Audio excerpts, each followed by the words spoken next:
Pemerintah akan memindahkan ibu kota dari Jakarta ke Kalimantan. Pemindahan ibu kota ini ditargetkan mulai dilaksanakan pada 2021 mendatang dengan proyeksi anggaran mencapai 460 triliun rupiah.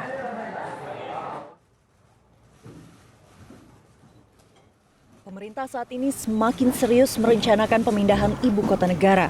Pemindahan ibu kota pun ditargetkan dapat mulai dilakukan pada 2021 mendatang. Presiden Joko Widodo menyebut Pulau Kalimantan akan menjadi ibu kota baru. Namun wilayah mana yang ditunjuk sebagai ibu kota baru masih digodok. Presiden menegaskan pemindahan ibu kota baru harus dilakukan dengan baik sebab pembangunan ibu kota baru akan menjadi contoh bagi pengembangan kawasan perkotaan lainnya.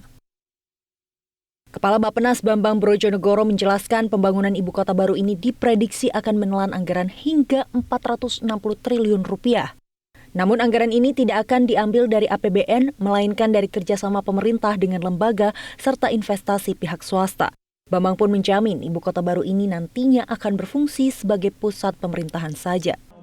Ya, kota ini akan berkembang menjadi pusat pemerintahan dalam 10 tahun ke depan. 10 tahun setelah kota ini berfungsi, barangkali penduduknya sudah mendekati 1 juta dan mengarah ke 1,5 juta.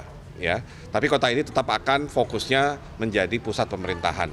Dia tidak akan menjadi kota yang menyaingi Jakarta. Ya. Ikatan Ahli Rancang Kota Indonesia Sibarani Sofyan menjelaskan kawasan ibu kota baru harus memiliki sumber ketersediaan air yang baik, bebas bencana serta tidak berkontur.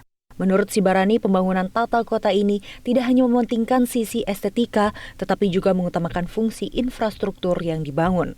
Coba dites kinerja dari master plan yang bisa kita tarik kepada target-target yang mau kita capai. Misalnya pengurangan karbon, membuat orang jadi mau jalan kaki, membuat orang jadi skalanya tuh lebih humanis dan merasa daerahnya nyaman. Nah, apa sih nyaman? Turunkan lagi, cari kriteria-kriteria yang bisa menunjukkan bahwa nyaman itu apa. Pengembangan wilayah ibu kota nantinya akan dibagi dalam beberapa tahap. Tahap pertama merupakan pembangunan fisik bagi gedung eksekutif, legislatif, dan yudikatif.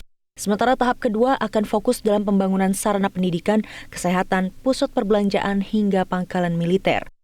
Di tahap akhir, pembangunan akan mengarah pada pengembangan kawasan pemukiman bagi aparatur sipil negara, ASN, maupun non-ASN. Tim Liputan, Metro TV.